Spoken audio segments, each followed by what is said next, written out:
But the premise today is not necessarily client appreciation. It's more staying relevant. Right now, um, statistics show that you may be top of mind, but you're top of mind for less time than you used to be because information is coming to people so quickly. So we stay around and stay relevant in their minds for what has been deemed a lower amount of time, which means the frequency and how we do it probably needs to go up. If you want to stay top of mind all the time, you probably need to be doing things semi-consistently to occupy that mind space. So staying relevant, right? Like, that's what we're trying to do here. Everybody has a business that is at a different point. And one thing I'll tell you, you don't have to be social to host an event. You don't have to be like, I'm not a party guy. Self-proclaimed, I'm not like the most fun guy at any party that I go to. We can have a great conversation. I'll probably hang out with you and do whatever you want to do, but I'm probably going to count on you to lead the party, and I'll be your wingman. You know, so initially it's really scary for me to even think about a large event for my clients. The first thing that comes to mind is like nobody's going to show up. So why would I plan something big and spend a bunch of money for nobody to show up? It doesn't have to be that way for you. You can strictly wrap your mind around small group events for years if you want to. And in a lot of ways, they're way more intimate. And your intake can be a lot stronger than it could be if you're at a group at an event with over 100 people. So Stacey helped me with this. We kind of clarified and said that a small group event is 10 people or less. It's easy to organize. Typically, your target audience is going to jump out at you. They're all going to be alike, something to that flavor. And then you get into like a medium group where maybe you don't do those events as frequently, but you feel like you need to reach out to the masses in your database. Those people that, and I know y'all know what I'm talking about, they probably would only hear from you like twice a year if it really came down to it. These types of events can help you get in front of everybody. And, once your business is thriving and you got some people in your database that you feel like are big supporters, I think that's a great time to plan something larger to say thank you. Because at the end of the day, when you get to that point, your business came from people, your income came from people, your quality of life came from people. It's probably a good idea to just say thanks in some way, shape, or form. This is something that's changed in my life. Early in my real estate career, like 07, 08, it was happy hours all day long, deals on golf courses and stuff like that. We have kids, so the dynamic of the client event can change as your lifestyle changes. But remember, like, every event doesn't have to be an adult event. Every event doesn't have to be a kid-friendly event. You can do them all separately and cater to the masses. And for us, at least, I know RLT too, and a couple of the other teams at Hometown, a promo timeline is pretty important because if you don't have some type of organization, it just becomes kind of a promo chaos, if that makes sense. You reach out to whoever you reach out to whenever you can. You don't necessarily know who's coming or the level of commitment you have from them. And then you get to the day of your event and you thought 70 people were going to show up and 27 show up. So that promo timeline, it's really, really good for context, but it sets you up before and after the event. The premise today, though, is the end of the year. And if you don't like Buffini, rock and roll, that doesn't really matter because there's all kinds of ways to do real estate. But Brian Buffini firmly believes that you want to generate 60% of your business as you wrap up your year so that when your next year kicks in, you're not looking for deals, you're cultivating deals to hit the market. And so that's what we're going to try to do today. The reason we're doing it roundtable style, though, is the reason I said earlier, because we want some fresh ideas from you guys. What's worked for y'all? I'm happy to share everything we do, but y'all have heard most of that before. So anybody can jump out, but I'd like to start in the month of September. What can we do for our clients, whether it's a small, medium, or large group, that might be good for our business in terms of an event, client appreciation, stuff like that? We do back to school supplies for teachers or parents with kids. Great way to reach the masses. I don't remember how to go to school. Back to school event for parents. Yeah. Or for the teachers. Mm-hmm. Definitely not for the kids, though. They get enough. I dig it. Like, so if we're thinking about something we could do exclusively for teachers and try to make it a little bit more specific, what's something that comes to mind? Supplies? Yeah. I mean, it's always good to like clear the wish list. They'll usually do like Amazon wish lists.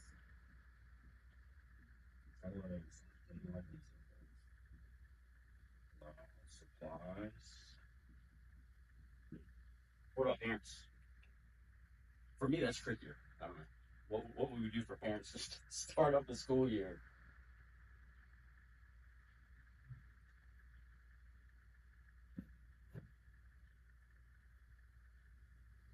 What about something that helped them kick off the school year in positive fashion? Like back to school cookout, back to school ice cream social, back to school whatever. I struggle with that too because it's like I know what it's like to feel like your summer's winding down and the stress of what's coming with the school year and all of the things that come along with it. It's just hard to figure out what to maybe do with the parents to help them feel like they're better able to cope with it. Football season just started. Football season did just start. That's a whole different topic, baby. So people get I started. Yeah, Barb is a watch party for JU football. She has people over. Sometimes she's done it at places, but I think giving people food and liquids and entertainment is the best thing you can do, right? liquids.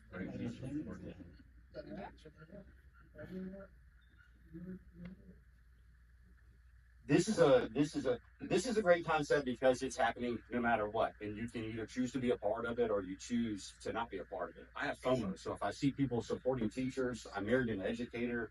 I try to be in my son's school as much as possible. I got FOMO kicking in. I need to do something for these teachers, right? Like that kind of thing. Football season is similar because it represents something that is free and happens every year. You can do something at your apartment where you have a small batch event.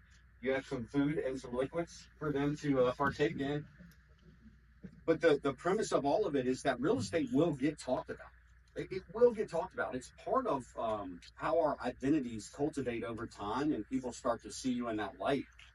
Sometimes it gets to the point where they don't want to talk to you about much else other than that. And you're like, hey, can we not talk about real estate today? That'd be sweet. And then they say no, so you talk about it because that's the job, right? The event is the reason to call.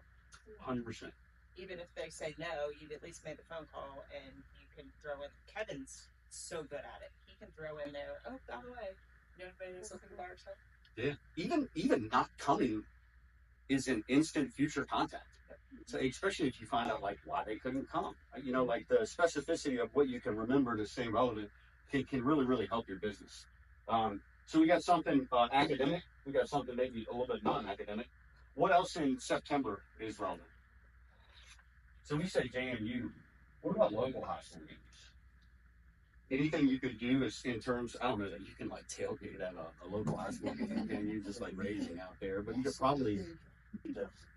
I mean, not necessarily alcohol, but like you could do like swag or gear at like a high school game. You know what I mean? At minimum, you could organize a group of people, sit in the same section at the football game, and hang out for the night. At minimum, right? And that doesn't cost $1. I mean, you could be a gangster and buy their tickets or something like that.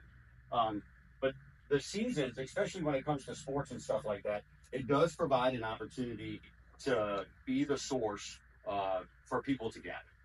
Anything else that comes to mind for people in the month of September specifically? I don't think it is with high school sport, but I don't think necessarily September has to be. But in that time frame during the season, if you did like a team meal one night, it's a kind of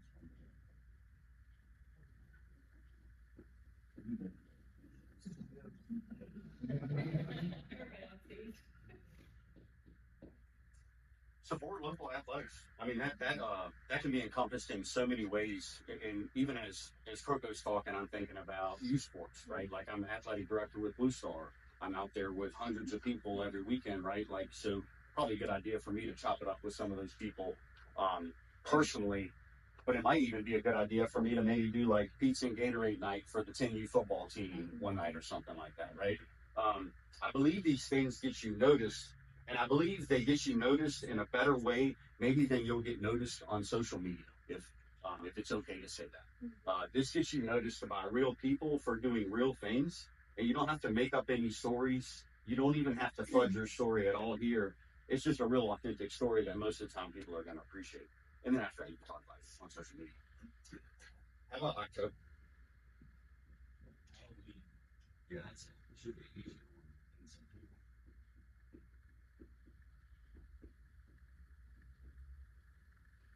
So we got Halloween, and that's a holiday. But what can we do with it?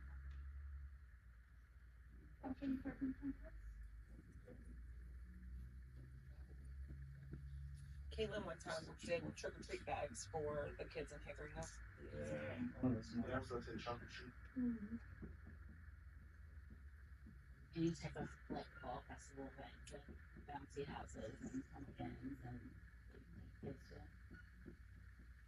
100%. You also have carryover. Yeah, this is starting to get very one-sided. But that I mean, really, that goes for any fall sport, right? Like cross-country running, with soccer, whatever they have. It's all carryover on top of all the things you can do at Halloween.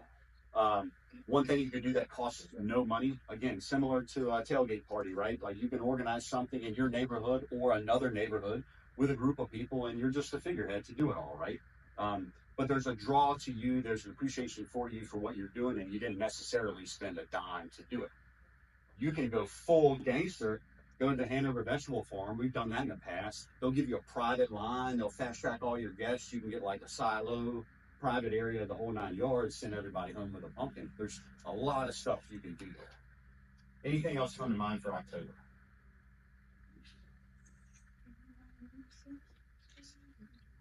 Oh, dude, yeah. Costume parade. Like, yeah. Kids love that. I don't know that parents love that. I think parents love that kids love that. But it's another one of those parents event.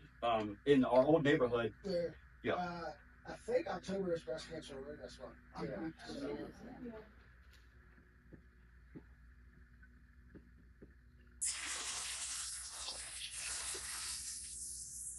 You could be a gangster. You could organize a 5K. You could do a fundraiser. I mean, just a time gives you opportunity to do something with, right? So you're more of a philanthropic person, then jump on some breast cancer awareness, and there's so much locally that you probably could have a couple of new database additions out of that by working with them. I wrote down a DIY pumpkin patch. We've done that before. I think they even did it in Hickory Hill one year for the fall festival. Big field, bunch of pumpkins, still pumpkin patch, right? People loved it. Haunted house. We can do that. Haunted house. All right, wedding. Is the haunted forest? Is that still a thing? Yeah, I worked the haunted forest for like the JCs when I was growing up, and I remember like every night that place is packed, and then every night somebody like would get hit in the face because you got too close and somebody reacted. I got a dog park meetup event here. I don't 100% know why, but that does seem like a really good month to do something like that. And I'll tell you, who has a dog in here? Like, show of hands. All right. Do dog people like love their dogs? Yes. If you could say like I don't have any kids, but I got this dog. That dog is 100%. So the loyalty factor with dog owners is wicked crazy. And if you organize them, you're helping them do something they want to do without them having to do any work. They're going to talk to you while you're there. They're going to talk to you about real estate. I guess that's probably the asterisk, is always be prepared to talk about real estate, no matter what we're doing, and do it with a smile on your face. Getting even easier. Let's move into November. Friendsgiving. No shade November. I mean, I do it every day, but I mean, I don't shade on it. So November's all year round.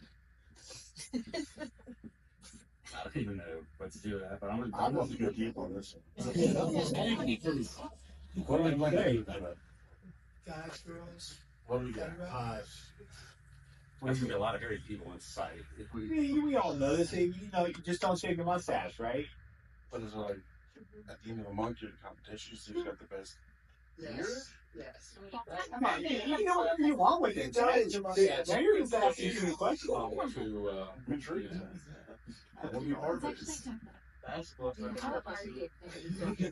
Like in a weird way, like Big Z's onto something. I think that's actually it's different.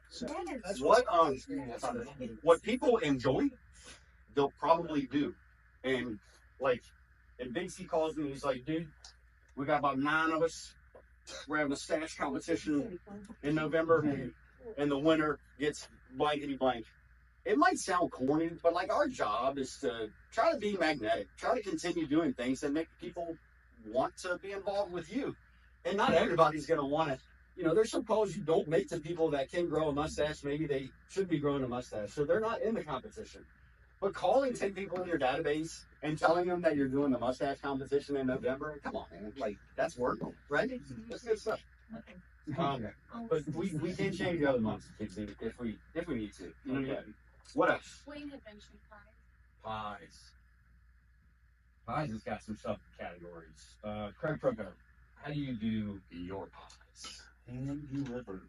Do you hand deliver every single pie? Every single 92. How many pies are we talking about?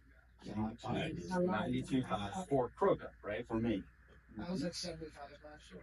Okay, all right. So we got like $1.60, $1.70 pies between 2 guys. How long are we taking to deliver these pies? 3 days, 526 miles, 3 days, guys. Wow. That's very specific. That's way more specific than I thought. You only got 526 miles on 3 tanks of gas. All right, so tell me this, guys. It's a ton truck. 9 miles a gallon. Why deliver? Like, obvious answer, right? We probably all know the obvious answer, but why? Why It deliver? makes them feel more special. Like they're going out of their way to come to you in. Whether they're home or not, it's the effort that you drove from where you are to them. That's the biggest thing right there. It's just us putting out the effort. They really feel, you know, this is what we do every year. It's for them. It's like the most special thing of the year to have. Their attorney, their dentist. They're not going to give up pie. Not that they should, but like, you know, it means a lot. So I've felt from a lot of folks. Yeah. I've even heard realtors say, like, I mean, I feel like everybody does pies. Like, maybe. I don't know, like, what the real answer is, but that's not going to stop me from committing a good deed, right? And I actually think in my heart, the only pie people get is the one that we bring them. We just, it's just like notes. We assume they get a bunch of them, but unless they're, like, drastically different than I am, anybody dropping a pie off with me on Thanksgiving or sending me 5 birthday notes? I don't know how Craig does it, but for me, like, I always get like an extra 10 of them. Mhm. And it's I think they should think You don't want to take chips? Like, no, I'm right. No, but just again, like the random ass people. Like, if I'm filling gas and there's someone across, like, hey man, everything, you want a pie? Just random ass people really does, you meet a lot of cool people. It's corny, but you'll feel a hell of a lot better at the end of the day too. By like just doing some good stuff out there. It's nice. Some of the people, they expect your pie. Oh yeah. Oh, yeah. Like, where's my pie? It's like, What day are you coming by? Yeah. Look, I got you. I got it. Settle down. It's coming. And then we do. I love the delivery method. We did it for a long time, and it probably was the best way to do it. It's not the easiest way, super time consuming, but it's the most effective way. It really is. We do a reverse hot party kind of like combo fall festival to put like these events together, and everybody picks up their pies at the event. We do it that way. We still feel like we get some connection, but there's not the exclusivity of us coming to where they are, spending time with just them. You know what I mean? So I would almost say, even if you can do a fall festival, let this scream at you to where you have to do it. Until then, live here if you can. And remember, it doesn't have to be a pie. We got the idea from RLT, but you can partner with local bakeries. Partner with somebody that's more of a household name than you are, so you can kind of maybe, I don't want to say like trail off of their name brand recognition, but, you know, partner with somebody that's known in the community. We've partnered with Shindigs too, and the difference between a Ukrops pie and a pastry from Shindigs is thought about differently. You know what I mean? So those details can help.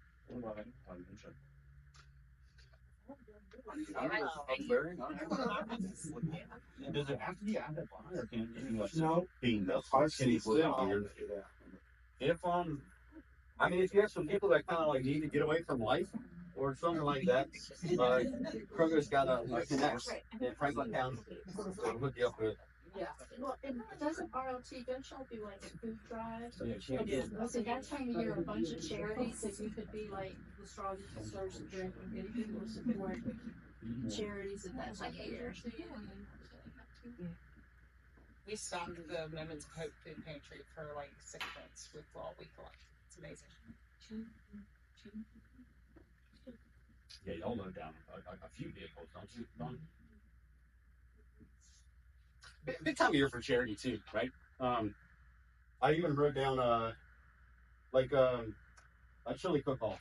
Obviously, that's not charity, but a chili cook-off that time of year, as it plays into all the other stuff that's going on. I don't really, I'm not very good at cooking chili, but people get crazy about their chili, and there always seems to be a winner. Anything else for November before we try to move on to December? Coke drive? Say what you said? Coke. I heard it. Thank you. I'm fucking hearing it. I said, whoa. What you make this doing? You start to get cold, people less fortunate don't have it. So, So we're talking about but this. I got 3 or 4 in my time. So. I feel like we just went from PG-13 to rated R. All right.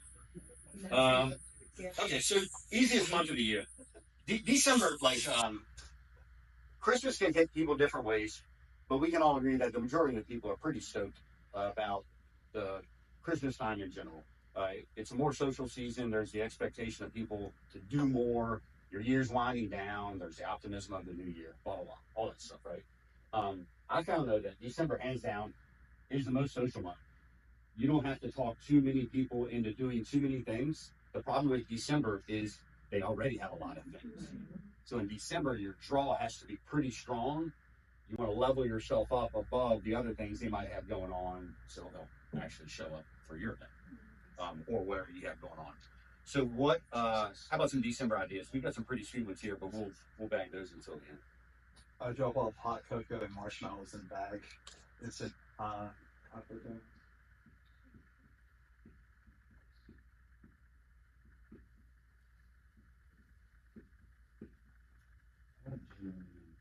Drop-offs in December. But as you know, December is my favorite time to call husbands with the gift idea for the wife, and then the wife's gift idea for the husband. On my husband. We generally find something Black Friday that I want, and then pitch it to And to segue off for what Krogo's saying, I have a Blackstone on my back patio right now because of this guy. Like, he calls me randomly on Tuesday. He's like, "You're never going to find this product cheaper than this."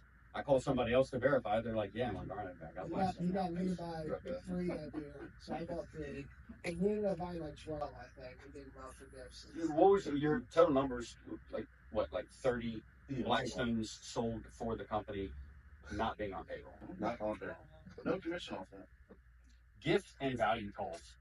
I actually love that he does that. He'll come across a product and he'll call people that he thinks the product could work for. Huh? I pitched you 20 minutes ago. I know, yeah. I might have a slip. If anyone needs a Traeger, don't sell them at Home Depot. $3.99. In case you were wondering about that. Nobody would. Well, as a company, we've done the visit with Santa, but you could do that on your own level too. With costume, have snacks, Pictures of Santa for the kids. yeah, pictures, have a ornament making. It's kind of like the Christmas version of the fall festival you could do. Gingerbread house competition or the cookie decorating competition. This is perfect, man. You drop off some wreaths. Do that every time you go in the house. I feel like now, I think you should take people like mistletoe shooting. Oh, shit, Draw yeah, posters. yeah, we can do ready Everybody's speaking their hip waders. So that, I think Mara and Beth Lilly have both done like gardening things or with a small group. So you could do like a wreath making. That'd be a very targeted group. That's cute. Yeah, Freckle Farm does that. You know that likes making wreaths. How much your baby boomers like making their best sweat? Like the grandmas. They also represent a big part of the buying and selling market right now, right? So, okay, like, do I like decorating wreaths? Like, my wreath is probably going to look shitty if that's all of the wreaths. But even Big Nate, if he knew there were 10 trained killers coming to his event, Big Nate would be up in there making a wreath. Like, part-time job. Everybody's like, it looks so good, it looks so good. Like, no, it doesn't. The fake their license. Calculator. I don't get back to our roots.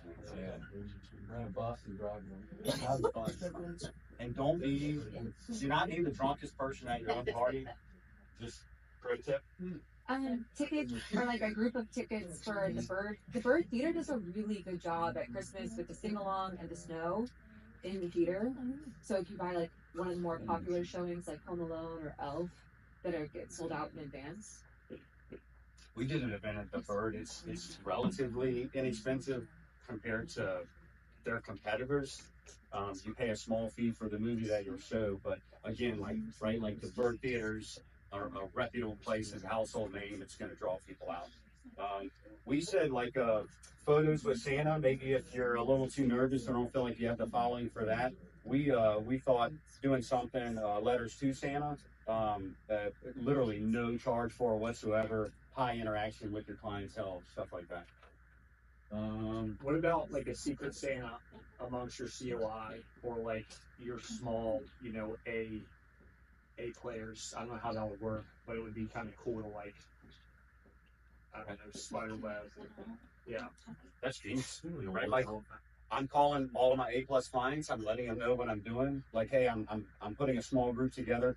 Most of the time, your A+ clients are going to be, maybe y'all's will be different, but they're going to be relatively social people because they're kind of gatekeepers anyway of a decent number of referrals. So I think for most of us, if we reach out to our A+ group in our database, something like that will be easy to talk them into. They think it's pretty cool. I think great idea. And that doesn't cost you really. Right. Yeah. Just liquids. Just liquids. And then I guess kind of talking about the wreath making, we said like a ornament decorating party, right? So like gingerbread, wreaths, ornaments. But you kind of get the gist of it, right? The idea is to put yourself out there and don't predict the future. Just stick to the process. If you have an idea of what you want to do early, and you reach out to people early enough, and you give them a good number of gentle reminders. In today's world, people are very, very busy in their own minds. And it's not up for us to say if they're actually busy because they feel like they are. You know what I mean? It's up to us to kind of stay relevant, get in front of them enough and entice them enough where when the day comes, they show up. If you do that, they will show up. If you do a portion of it, your results will illustrate what you put into it. And I'm ashamed to say that's from experience. Like we've had events where I know I put a max effort in and it was lights out. And then there's some that I put a half-ass effort into and I was playing the blame game the day of the event, you know what I mean? But really, it was the promotion that I flopped about, like that kind of thing. Any questions about any of this stuff, whether it comes to implementation, financial support, anything like that? What promotional timeline do you think works best? I know Mike loves the 21-day launch. Yeah. You want to take a step at that? Yeah. Typically we'll try and invite like 25, 30 days out. That way they can get it on their calendar. That following week, we make calls to invite anybody. When we invite first launch, it's like save the date. You send it via email, Bugshot approach. Then you follow up the next week of calls. And then like 2 weeks out, we kind of finalize RSVPs. And then a couple of days before the event, we send an event reminder. And then promotion kind of after, like we're doing this right now with our Swirls game, but we'll write notes to anybody that came or anybody that we reached out to and invited that couldn't come. Like Larry did a really good job on the tracker this time of like writing reasons why people couldn't come. So then when he writes a note, like, sorry we missed you at the game, but hope you had fun at X, Y, and Z graduation. Yeah, it's like, dude, like, I hope you guys won the soccer tournament that weekend or whatever it is, right? Like the specificity and showing them that sometimes, you know, they're top of your mind too. So like Lev said, say the date, email it out and then send it out in text form, you know, just a passive introduction because it makes this call so easy. Now you're just calling to make sure they got it, to tell them a little bit more about the event. The last call, we try to make sure that the final confirmation call has some specific bit of information that's like for the Squirrels game. Hey, when you get there, you're going to look for the table that's got the maroon tablecloth. There's a lady there that'll have your tickets and stuff like that. Because most of the time, if people aren't coming and you hit them with something specific like that, they're like, you know, like this thing happened, and at least you know before, you know, the day of the event. And then last hit the follow up, pretty much spot on. Don't shrug off the note, right? They're going to forget about your phone call way before they're going to forget about your note. So if the phone call is important, which it is, the note is almost like twice as important to seal the deal. But yeah, that would be the step-by-step process. We used to do this 30 days out, but the world just doesn't plan like that anymore. So we bumped it up a little bit, shortened it, and then it just becomes a little bit more intense. Kind of following the exact same timeline for our client party this year. I know Z and Jake and I, we went out to the venue beforehand and we took videos of each of us. Like kind of like goofing around with like showing off the venue, showing what would be there, talking about it. But like it was very engaging video. So we had an initial one that we sent out to everyone. You know, a couple weeks later we had another one, and then the week of, hey, reminder the party's this week. And I know for me, this was the biggest turnout I've had for our client event. I think probably Jake and Z as well. But overall, I think it was really effective, and it's following the exact same thing. But even though we took all the videos in one day, people might have think we kept going over there and taking videos every day, and it was very quick and easy for us, and I felt like it was very engaging to the client. So the video thing was just so good. We did something similar a couple years ago with the squirrels, and we went out there and had like Nutsy in the video and stuff like that, and that was received really well too by our CI. I remember when you were at Dayton, run out of the corn maze. Oh yeah. Fun promo, right? Like this is a pretty cool part of real estate right now. Is that like it feels like it's starting to promotion is starting to become less about beautiful, perfect success stories and more about like how we try to make this job as fun as we can, you know, day to day. But they hit the nail on the head, and I saw one of them. I felt like it was like you were way too close to a horse, or the horse was too close to you, and things got a little squirrely. I was Yeah, like, we didn't send that video out with the horse in the background, but that was kind of the gist of all the videos. So. we'll send that out later today, so you guys have frame of reference. All right. See, that was pretty happy, man. So, Doesn't matter where you are. It doesn't matter how much money you do or don't have. All that matters is your willingness and level of motivation to implement it. I can make you a promise, and that is if you ask for help, you'll get it. But people don't know to help you. They don't know how to help you, and they're not sitting around trying to help you every day. But this kind of stuff, in a really passive, non-aggressive fashion, shows them how to help you in every way, but also shows that like you're not all about intake. You give too. And I think once people feel like you stand for stuff like that, they want to support you a little bit more. Anything else, Shaw? What time we got? Let's go. On point. 35 minutes. We good? Yeah, that's awesome.